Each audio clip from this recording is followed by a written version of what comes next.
वज़ीर-ए-आज़म नरेंद्र मोदी की सदारत में मरकजी काबीना ने लिए कई अहम फैसले। जम्मू कश्मीर के लिए नेशनल लैंग्वेज बिल लाने और कर्मयोगी मिशन को दी गई मंजूरी।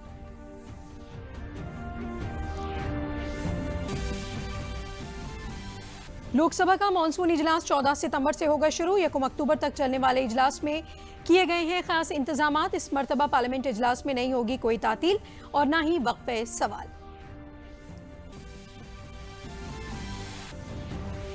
मुल्क में कोरोना से रिकवरी की शरह हुई 76.98%। वहीं शरह अमवात घटकर हुई 1.67%।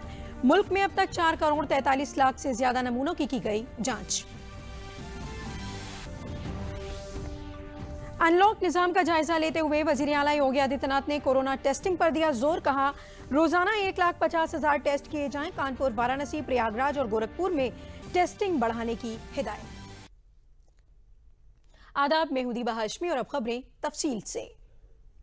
वज़ीर-ए-आज़म नरेंद्र मोदी की सदारत में हुई मरकजी काबीना की मीटिंग में कई अहम फैसले लिए गए। सरकार ने सिविल सर्विस सलाहियत फरोग के लिए नए कौमी निज़ाम को मंजूरी दी है। इसके लिए मिशन कर्मयोगी की शुरुआत की जाएगी। मिशन कर्मयोगी कैपेसिटी बिल्डिंग के लिए बेहद अहम मुहिम है। विभिन्न कर्मचारी अधिकारी उनकी लगातार क्षमतावर्धन कैसे हो, कार्यक्षमता कैसे बढ़े, इसके बारे में और वो प्रभावी कैसे, कारगर कैसे साबित हो, इसके लिए क्षमतावर्धन का एक लगातार कार्यक्रम चलेगा और उसका नाम कर्मयोगी योजना है।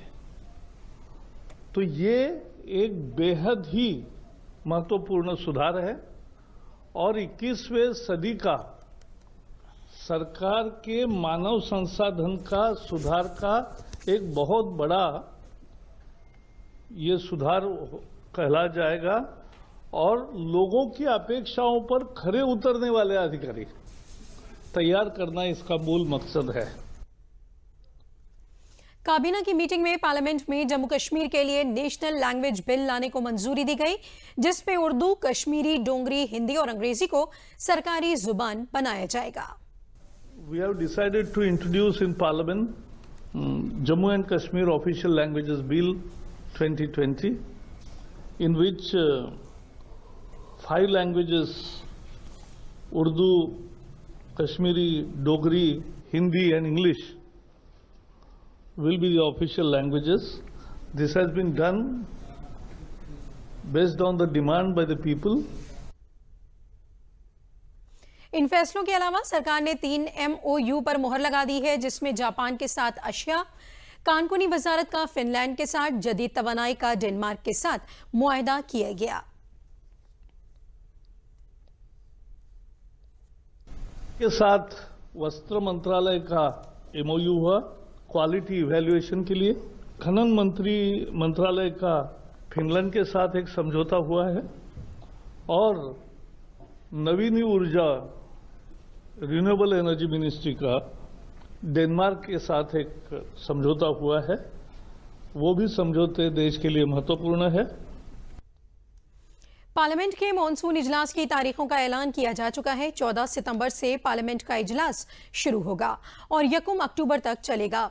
कोविड-19 के मद्देनजर इस बार कई खास इंतजाम किए गए हैं। 14 सितंबर को लोकसभा का इजलास सुबह 9 बजे से 1 बजे तक चलेगा, जबकि राज्यसभा के लिए 3 बजे से 7 बजे तक का वक्त रखा गया है।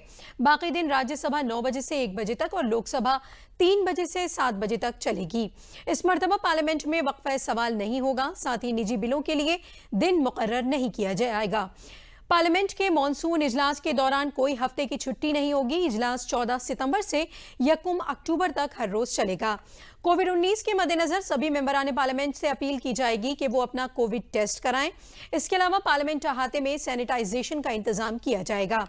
40 मकामात पर टचलेस सैनिटाइजर लगाए जाएंगे। इमरजेंसी और एम्बुलेंस का बंदोबस्त रहेगा। इस मर्तबा तमाम लोगों को पार्लियामेंट अहाते में दाखिल नहीं किया जाएगा। वहीं मीडिया एहलकारों का भी पार्लियामेंट इजलास से कब्ल कोविड टेस्ट कराना लाजमी होगा। भारत और चीनी अफवाज के दरमियान इस वक्त चुशुल में ब्रिगेडियर सतह की बातचीत चल रही है। चीन की गुजारिश पर यह मीटिंग बुलाई गई है। दोनों फरीकीन के दरमियान 3 दिनों में यह तीसरी मीटिंग है। यह माना जा रहा है कि मीटिंग में पैंगोंग त्सो के जुनूबी इलाके में फौज हटाने के मुद्दे पर बातचीत हो सकती है। भारत ने कहा कि चीन के फौज ने 29, 30 और 31 अगस्त को उकसाने वाली कार्रवाई की, जबकि इस दौरान दोनों मुमालिक के दरमियान कशीदगी कम करने के लिए बातचीत जारी है। भारत चीन सरहद पर हाल के वाकयात के बारे में पूछे गए सवालों के जवाब में वजारत खारजा के तर्जुमान अनुराग श्रीवास्तव ने बताया कि भारत ने चीन से अपील की है कि वो अपनी फौज को डिसिप्लिन शिकनी से रोके और काबू में करे ताकि इस किस्म की उकसाने वाली कार्रवाई ना करें। भारत और चीन सरहद पर हालात को संभालने के लिए गुज़िश्ता 3 महीने से फौजी और सियासी सतह पर बातचीत जारी है। वजीर खारजा और खास नुमाइंदे इस बात पर मुत्तफिक हैं कि हालात को जिम्मेदाराना तरीके से सुलझाना चाहिए और कोई भी फरीक उकसाने वाली कार्रवाई ना करे। प्रोटोकॉल के मुताबिक सरहद पर अमन कायम रहे। तर्जुमान ने बताया कि इसके बावजूद चीन ने इस इत्तेफाक राय की खिलाफ वर्जी करते हुए 29, 30 और 31 अगस्त को पैंगोंग झील के जुनूबी साहिली इलाके में सूरत हाल को बदलने की कोशिश की।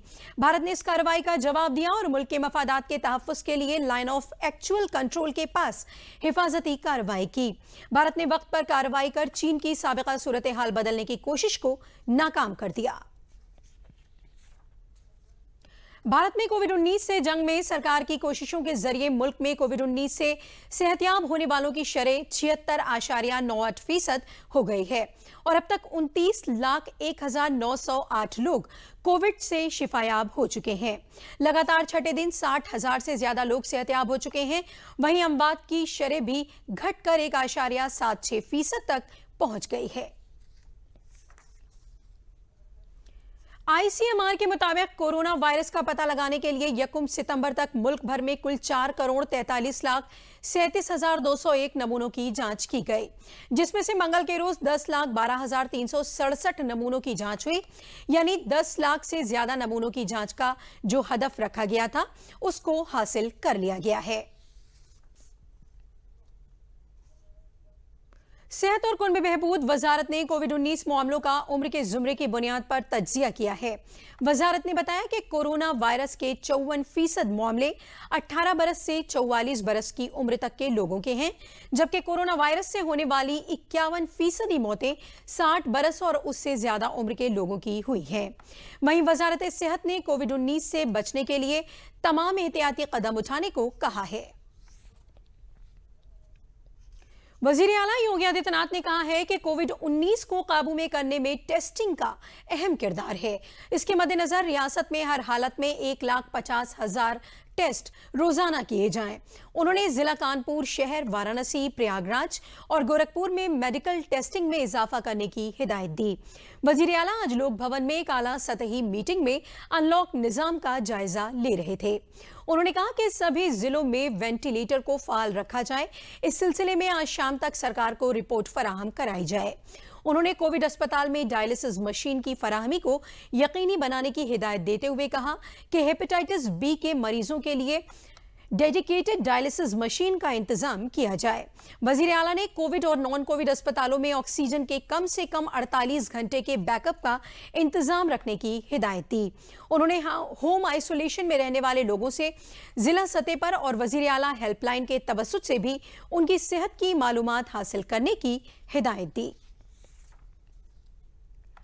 जिला कानपुर शहर में JEE मेन के लिए होने वाले इम्तिहान के लिए टाटा कंसल्टेंसी सर्विसेज के जरिए बनाए गए डिजिटल एग्जाम सेंटर को इम्तिहान से कबल अच्छी तरह से सैनिटाइज किए जाने के बाद इम्तिहान कराया गया। इम्तिहान में शामिल हुए तलबा ने इम्तिहानात का इस्तकबाल किया। तलबा ने कहा कि उनकी अच्छी तैयारी थी और इम्तिहान अच्छा हुआ है। उन्होंने बताया कि इम्तिहानात के दौरान सोशल डिस्टेंसिंग और सैनिटाइजेशन का पूरा इंतजाम था।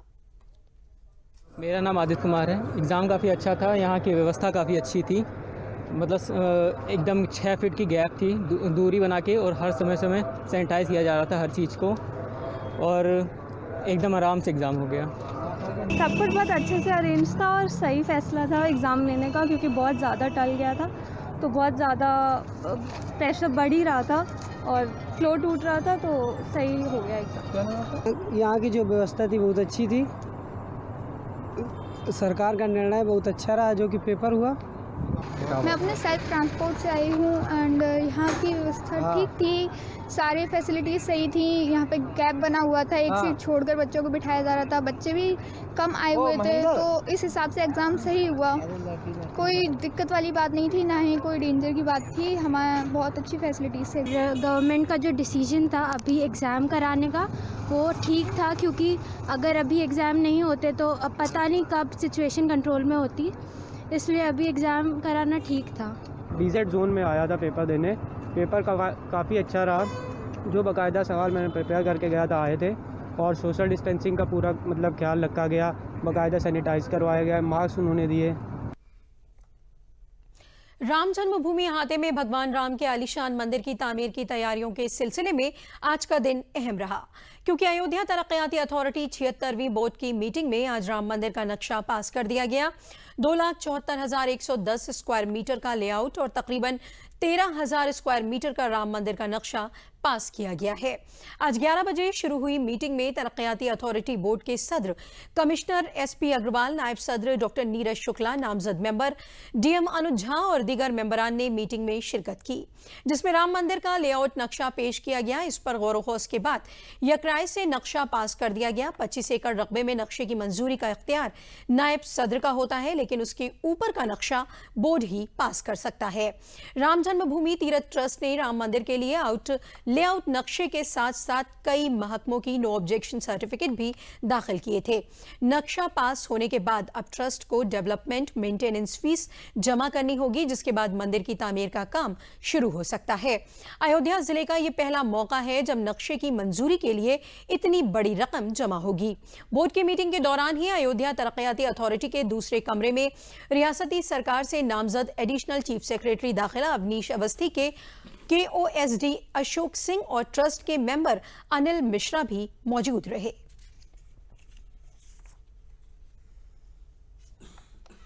आज की बैठक में श्री राम जन्मभूमि तीर्थ क्षेत्र द्वारा नक्शे प्रस्तुत किए गए।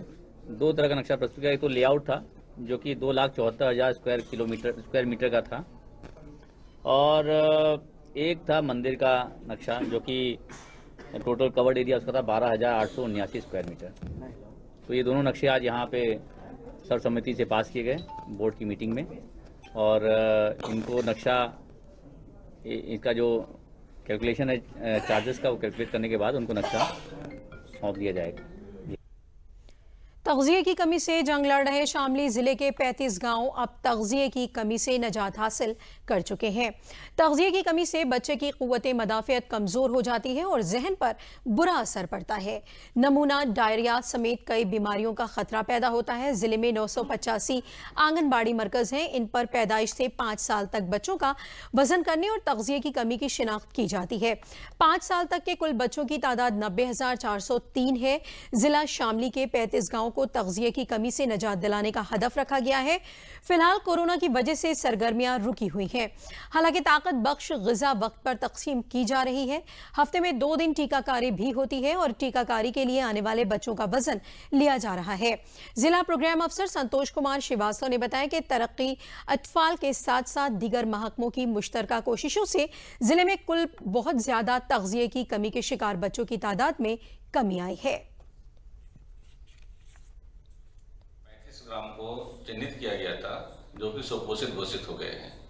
उसमें हमारे 353 कुपोषित बच्चे थे, जिनको आंगनवाड़ी कार्यकर्त्री, आशा, ग्राम प्रधान और कन्वर्जेंस के जो डिपार्टमेंट है, हमारे जिला पूर्ति अधिकारी या मनरेगा श्रम, इस तरीके से इन स्वास्थ्य विभाग है, एनएम है, इन लोगों के सहयोग से हमारे 353 जो है वो बच्चे सुपोषित हो गए हैं, स्वस्थ हो गए हैं। तो हमारी यही योजना भी है कि जैसे अभी 1 सितंबर से 30 सितंबर तक राष्ट्रीय पोषण माह मनाया जाएगा, तो हम लोग एक योजना बना करके ऐसे सारे बच्चों को चिन्हित करेंगे। उसमें से सारे बच्चों को चिन्हित करने के बाद उनका संदर्भन करेंगे, उनका इलाज कराएंगे और उनको सुपोषित करने की तरह प्रयास करेंगे कि जैसे उनको डायरिया ना हो, निमोनिया ना हो, किसी प्रकार की कोई बीमारी हो तो उसका चिकित्सीय इलाज होगा, और उनको जो है हम लोग स्वास्थ्य आरोग्य प्रदान करने के लिए और सुपोषित करने के लिए पूरा प्रयास करेंगे जो है। फिट इंडिया मूवमेंट के तहत इंडियन रेलवे के जरिए चलाई जा रही फिट इंडिया फ्रीडम रन मुहिम सोनभद्र जिले के मुख्तलिफ रेलवे स्टेशनों पर देखने को मिल रही है। चौपन, रेणुकूट, शक्तिनगर, सिंगरौली समेत दीगर सभी छोटे बड़े रेलवे स्टेशनों के रेल एहलकारों और उनके एहलखाना को इस मुहिम से जोड़कर उनकी हमजहत तरक्की के लिए रेलवे की जानिब से तरगीब दी जा रही है और सुबह शाम दौड़, योग, खेलकूद का इनेकाद भी किया जा रहा है, जिससे रेलवे मुलाजमीन अपने सेहत के तई बेदार रहते हुए दिमागी कशीदगी से दूर रहकर नई तवानाई से काम कर सकें। मुहिम में शामिल सीनियर सेक्शन इंजीनियर अभय प्रकाश ने बताया कि हमारी जिंदगी के लिए ये एक बेहतरीन तरीका है जिससे हम सेहतमंद रहकर मुल्क की तरक्की में ताउन दे सकते हैं। प्रधानमंत्री हमारे नरेंद्र मोदी के द्वारा एक कैंपेन चलाया गया है जिसमें हम रेल परिवार भी इसमें अपना सहयोग कर रहे हैं। वैसे मैं तो नियमित व्यायाम और योगा वगैरह करता हूं। इससे करने से हमारा देश के साथ साथ हमारे जो शारीरिक विकास है वो भी बेहतर होते रहेंगे और नियमित रूप से सभी लोगों को करना चाहिए। मैं स्टाफ नर्स के पोस्ट पे हूँ इंडियन रेलवे हॉस्पिटल में। मैं सबसे अपील करूँगी सारे कर्मचारियों को कि थोड़ा सा टाइम निकाल के उनको जरूर वॉक के लिए निकलना चाहिए। वजीर आजम के लोकल फॉर वोकल नारे का असर प्रयागराज में नजर आने लगा है। देही इलाके में खवातीन को माली तौर पर मजबूत और खुद कफील बनाने के लिए आजीविका मिशन के तहत स्कूल ड्रेस बनाने का काम दिया गया है। प्रयागराज, फूलपुर, बहरिया, सोराव, कोडिहार समेत सभी 20 तरक्याती ब्लॉकों में काम करने वाले खुद इमदादी ग्रुपों में 5 लाख स्कूल ड्रेस तैयार किए जा रहे हैं, जिसमें 2 लाख स्कूल ड्रेस तैयार हो चुके हैं। प्रयागराज के डिप्टी डायरेक्टर अजीत कुमार सिंह ने बताया कि बेसिक तालीम महकमे की जानिब से ग्रुप की खवातीन को स्कूल ड्रेस बनाने का काम दिया गया है। इस काम से 200 ग्रुप की 3000 खवातीन स्कूल ड्रेस तैयार कर रही हैं। प्रयागराज के चीफ तरक्यात अफसर आशीष कुमार ने बताया कि सरकार की हिदायत पर खवातीन को खुद कफील बनाने के लिए खुद इमदादी ग्रुपों की खवातीन से मुख्तलिफ काम करवाए जा रहे हैं, जिनका फायदा देही इलाके की खवातीन को मिल रहा है।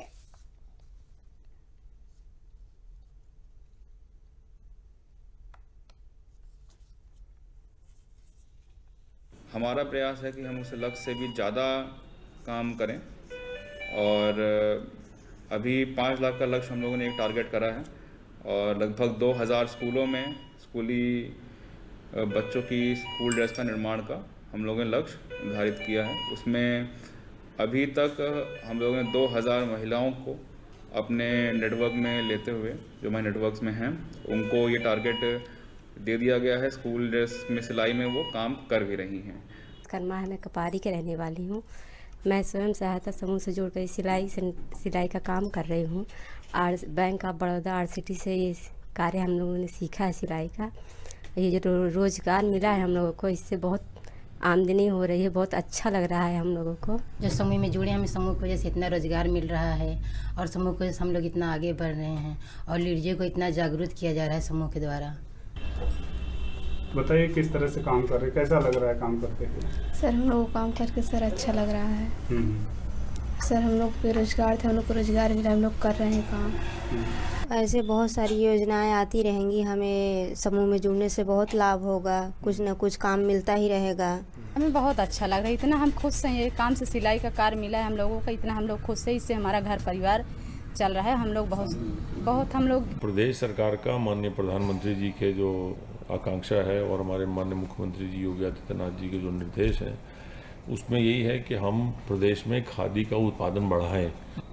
प्रदेश सरकार ने हमें 8 ब्लॉक में स्कूलों में खादी की यूनिफॉर्म देने का काम दिया था, वो सफलतापूर्वक हुआ। उसमें हमारी संस्थाओं ने यूनिफॉर्म बनाई और हमने यूनिफॉर्म स्कूलों में दी। इस साल भी 8 ब्लॉक में हम लोग यूनिफॉर्म दे रहे हैं। तो हमारा लक्ष्य ये है कि धीरे धीरे हम खादी का उत्पादन इतना बढ़ाएं कि हमारी ही संस्थाएं जो है पूरे प्रदेश में अधिकतर ब्लॉक में वो खादी की यूनिफॉर्म बच्चों को दें। तो वो खादी की यूनिफॉर्म बच्चों को देने से दोनों तरफ हो रहा है। एक तो बच्चों को सॉफ्ट कपड़ा मिला, क्योंकि जो पॉलीएस्टर की जो भी ड्रेस बन रही थी बच्चों की, उसमें वो उनके शरीर के लिए भी ठीक नहीं थी।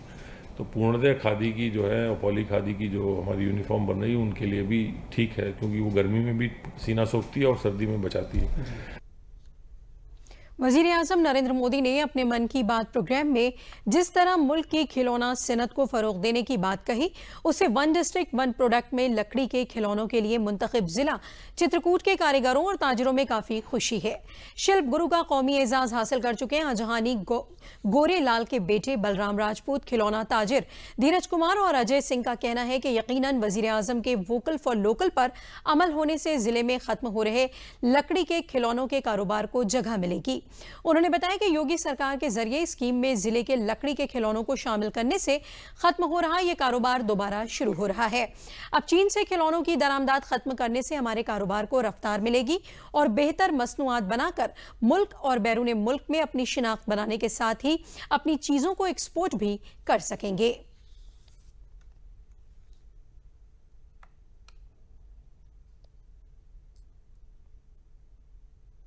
हर घर में काम होता था। ये गली है जो पूरी पहले मेन रोड थी, यहाँ हर घर में काम होता था। कम से कम यहाँ 1000 परिवार जुड़े हुए थे, जो कि धीरे धीरे अब हट चुके हैं। अब उत्तर प्रदेश सरकार ने जो ODOP योजना लाई है, उससे कुछ लोग फिर वापस आ रहे हैं।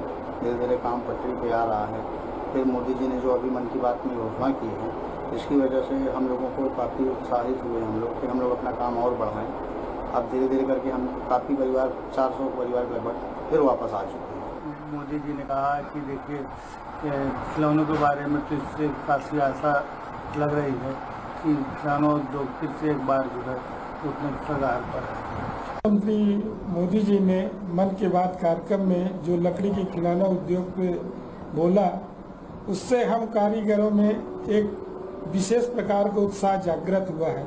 वैसे हमारी प्रदेश सरकार ने हमारे खिलौने उद्योग के लिए चित्रकूट डिस्ट्रिक्ट से वन डिस्ट्रिक्ट वन प्रोडक्ट में लकड़ी खिलौना उत्पाद को लिया, तो उससे हम कारीगरों को तो विकास के लिए रास्ते खुल ही रहे थे, परंतु मोदी जी के खिलौनों पर स्पेशली बोलने से हमको स्वयं ऊर्जा का आभास होने लगा कि इसमें हम और अच्छे बेहतर तरीके से काम करें। फतेहपुर में गंगा नदी की आबी सतह के बढ़ने से गंगा के आसपास के गांव में कटान तेज हो गई है, जिसके सबब गंगा किनारे बसे शिवराजपुर और उसके आसपास के गांव में किसानों की सैकड़ों बीघा फसल गर्काब हो गई है। दूरदर्शन से बातचीत करते हुए SDM आशीष कुमार ने बताया कि शिवराजपुर समेत सैलाब मुतासिरा इलाकों का दौरा किया गया और सैलाब चौकियों को अलर्ट कर दिया गया है। इमरजेंसी की हालत में सभी देही बाशिंदों को सरकार के जरिए सभी सहूलियात दस्तयाब कराई जाएंगी, जिसकी तैयारियां कर ली गई हैं।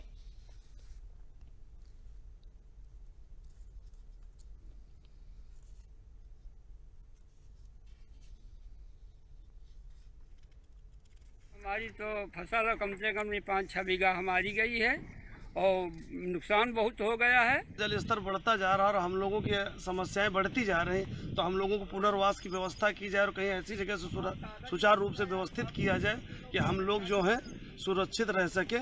जल स्तर लगातार बढ़ रहा था। वार्ड शासन ने अपनी पूरी तैयारी की हुई है। वहाँ से जिनको विस्थापित होना है बाढ़ आने पे वहाँ पे बाढ़ चौकी का साफ सफाई हो चुकी है। उसके अलावा वहाँ पे रहने पे राशन वाशन की जो व्यवस्था है वो प्रशासन ने पूरी तरह से उसको कर चुके हैं। लगातार जमुना और गंगा दोनों तटवर्ती इलाकों में पूरी तरह से सभी लेखपालों को मुस्तैद किया है और यहाँ तक है कि हम रात में भी मॉनिटरिंग हमारे तहसील के अधिकारी करते हैं। किसी भी दैवीय आपदा आने से पहले हमारे तहसील के सभी अधिकारियों ने अपना ठीक तरीके से प्रबंधन किया है। आज उस प्रबंधन की भी मैंने डाक बंगले में उसकी समीक्षा किया है। हमारी व्यवस्था पूर्ण है। अगर कोई भी आपात स्थिति आने से पहले हम लोगों का जो जीवन रक्षक जो भी चीज़ें हैं उनके बचाने के लिए पूरे प्रबंध हैं और अभी हमारे यहाँ क्षेत्र में स्थिति। प्रयागराज उत्तर प्रदेश का पहला ऐसा जिला है जो खवातीन में सेहत और हिफाजत के लिए काम कर रहा है। यहाँ पर खवातीन के तहफ़्फ़ुज़ और सेहत के मद्देनज़र खास किस्म के पिंक टॉयलेट बनाए जा रहे हैं, जहाँ पर वॉशरूम, बेबी केयर और दीगर सहूलियात भी मौजूद हैं। प्रयागराज जिला पंचायती राज महकमे के जरिए बनाए गए इस टॉयलेट में खवातीन से वाबस्ता सामान, बच्चों के खिलौने और जदीद तरीके का वॉशरूम भी बनाया गया है। ये पिंक टॉयलेट जिले के सभी ग्राम सभाओं में होंगे। 1539 ग्राम सभाओं में स्वच्छ भारत मिशन की जानिब से टॉयलेट बनाए जाएंगे। हर ग्राम सभा में 2-2 पिंक टॉयलेट होंगे, जिसमें खवातीन की सभी सहूलियात मौजूद रहेंगी।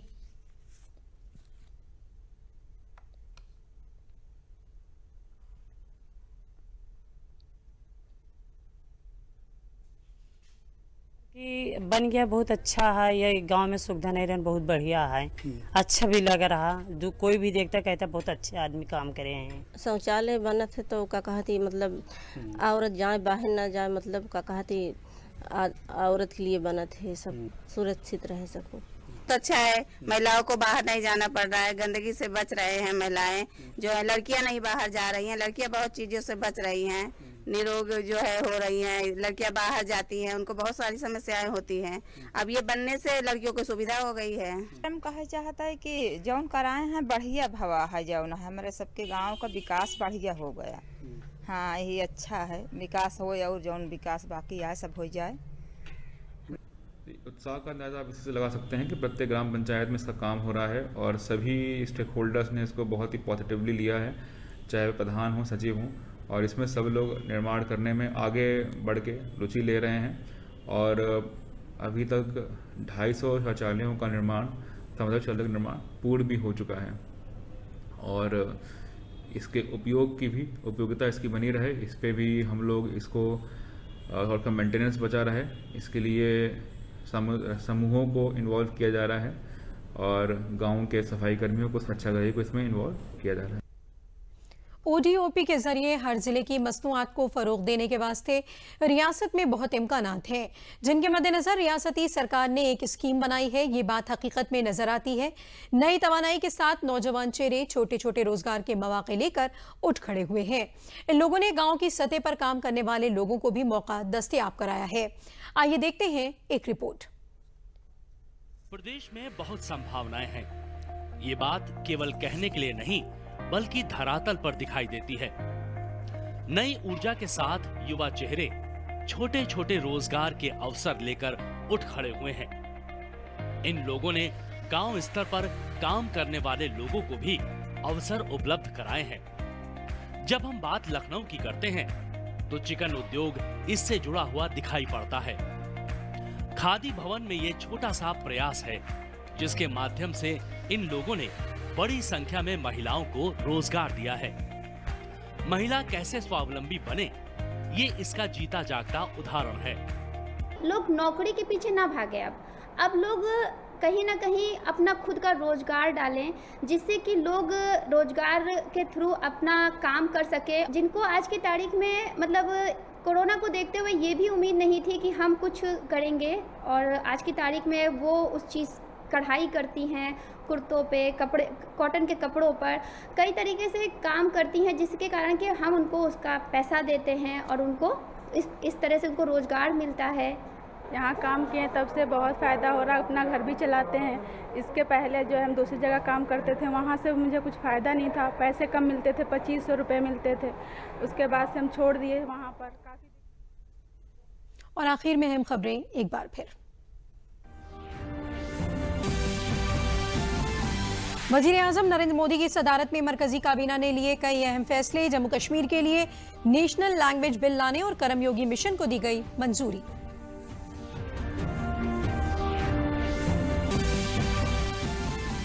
लोकसभा का मॉनसून इजलास 14 सितंबर से होगा शुरू। 1 अक्टूबर तक चलने वाले इजलास में किए गए हैं खास इंतजामात। इस मरतबा पार्लियामेंट इजलास में नहीं होगी कोई तातील और न ही वक्फे सवाल।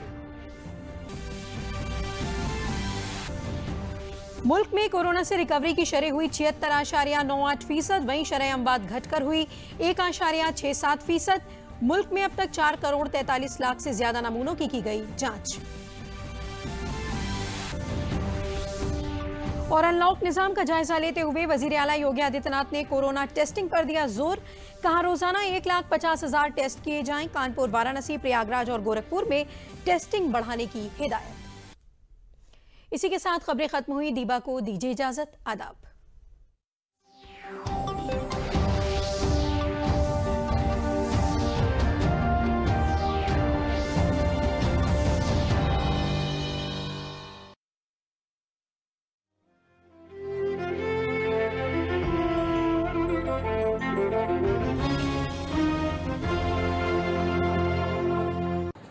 मैं आशीष पाठक, प्रवक्ता नेशनल इंटर कॉलेज तहसील फतेहपुर बाराबंकी, अपने सभी प्रिय विद्यार्थियों का भौतिक विज्ञान की इस कक्षा में एक बार पुनः